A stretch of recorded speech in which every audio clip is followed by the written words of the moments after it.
Olá! No nosso encontro de hoje, vamos falar sobre participação e controle social e sobre os parceiros na construção da cidadania e na luta pelo SUS.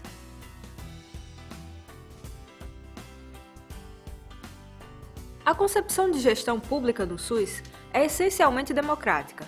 Nenhum gestor é senhor absoluto da decisão. Ele deve ouvir a população e submeter suas ações ao controle da sociedade. A Lei 8.142 é clara quanto a essa determinação. Em seu artigo 1º, são instituídos como instâncias colegiadas as conferências de saúde e os conselhos de saúde, obrigatoriamente integrantes do SUS. Nenhum gestor em qualquer nível de governo pode se recusar a constituir esses fóruns, pois estará desrespeitando a lei. A composição das conferências e dos conselhos deve ser ampla, de modo a assegurar às suas deliberações a máxima representatividade e legitimidade. A representação dos usuários deve ser paritária em relação ao conjunto dos demais segmentos, governo, prestadores privados e profissionais de saúde. Isso significa que o número de vagas para as entidades ou organizações representantes dos usuários deve ser exatamente a metade do total de participantes das conferências e dos conselhos. As conferências de saúde são fóruns com representação dos vários segmentos sociais que se reúnem a cada 4 anos para avaliar a situação de saúde e propor as diretrizes para a formulação da política de saúde. Elas devem ser realizadas em todas as esferas de governo, convocadas pelo Poder Executivo ou, extraordinariamente, pelo Conselho de Saúde. Através das conferências, a população tem a oportunidade de discutir quais são os seus problemas de saúde mais importantes e indicar para os governantes como quer que sejam resolvidos. As resoluções das conferências de saúde devem servir de orientação para as decisões dos gestores e dos conselhos de saúde. De acordo com a Lei 8.142 de 1990, artigo 1º, parágrafo 2º, os conselhos de saúde são órgãos colegiados de caráter permanente e deliberativo, com funções de formular estratégias, controlar e fiscalizar a execução da política de saúde, inclusive nos aspectos econômicos e financeiros. As decisões dos conselhos precisam ser homologadas, isto é, confirmadas ou aprovadas pelo chefe do poder legalmente constituído em cada esfera de governo. Pela sua necessidade de deliberar sobre o que precisa ser feito e fiscalizar as ações do governo, os conselhos precisam estar permanentemente informados sobre quais são os problemas de saúde da população, quais os recursos disponíveis para a área da saúde e onde e como estão sendo aplicados. Os gestores não podem se recusar a dar as informações que os conselheiros precisam para avaliar e tomar decisões. O Conselho de Saúde deve ter representantes do governo, dos prestadores de serviços, de profissionais de saúde e dos usuários. A representação dos usuários deve ser diversificada, de maneira a permitir que os vários interesses e os diversos tipos de organizações possam apresentar suas demandas e fazer suas avaliações sobre a política de saúde desenvolvida pelo governo em todos os níveis. Dentre as organizações envolvidas estão as associações de moradores, os sindicatos, associações de portadores de deficiência, organizações de consumidores, entidades civis, entidades científicas, entre outros.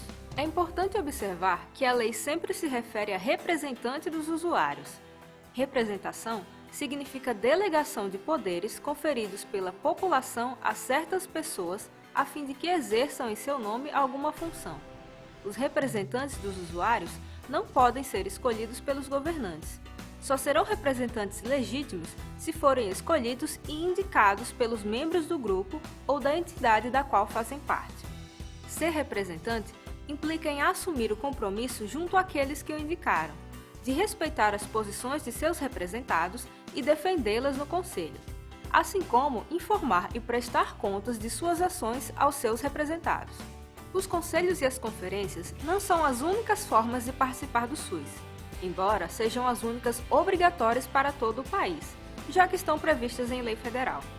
À medida que se avança na democratização da gestão, outros mecanismos podem e devem ser criados nos estados e nos municípios para ampliar as possibilidades de participação e tornar as decisões mais próximas da população. É o caso dos conselhos distritais e dos conselhos gestores nas unidades de atenção à saúde, já existentes em muitos municípios.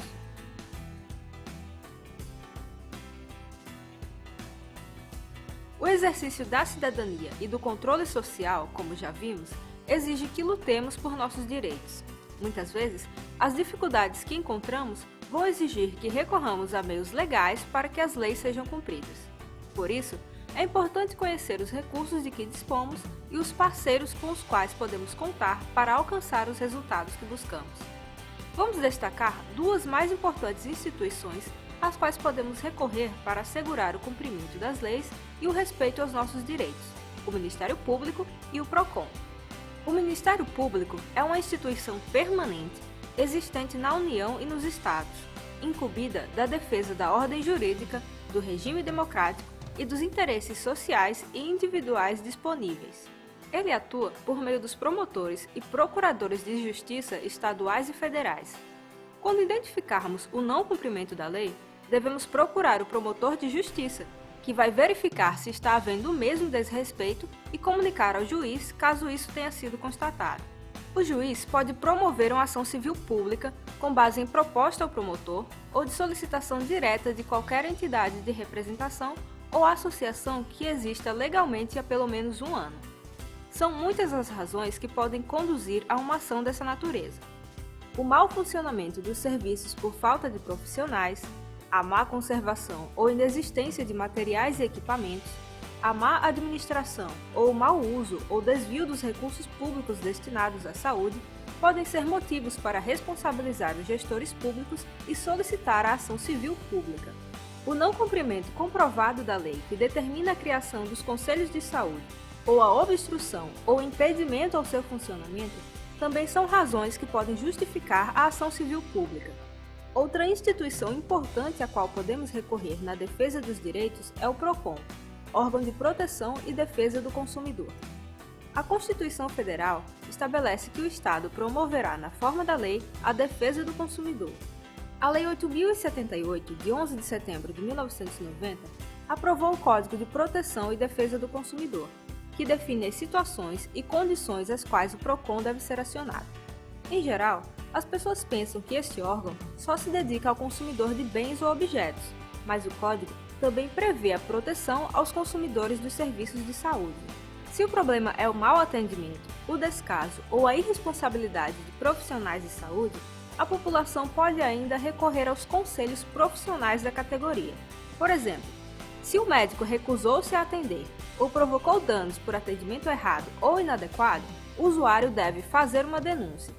Para isso, precisa comprovar o fato ao Conselho Regional de Medicina, que é responsável pela fiscalização e controle do exercício profissional dos médicos.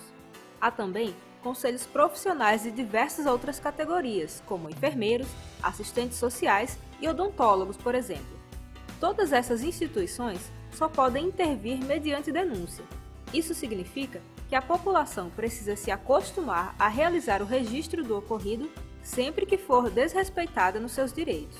Outro recurso que pode ser utilizado é a denúncia através dos meios de comunicação. Muitos meios abrem espaço para as reivindicações populares, e este é um canal fundamental para auxiliar a defesa dos direitos da população. Lembre-se também da importância de se divulgar informações corretas, pois são elas que contribuirão para a defesa dos direitos de cidadania. O nosso encontro acaba aqui. Nos vemos no próximo. Até lá!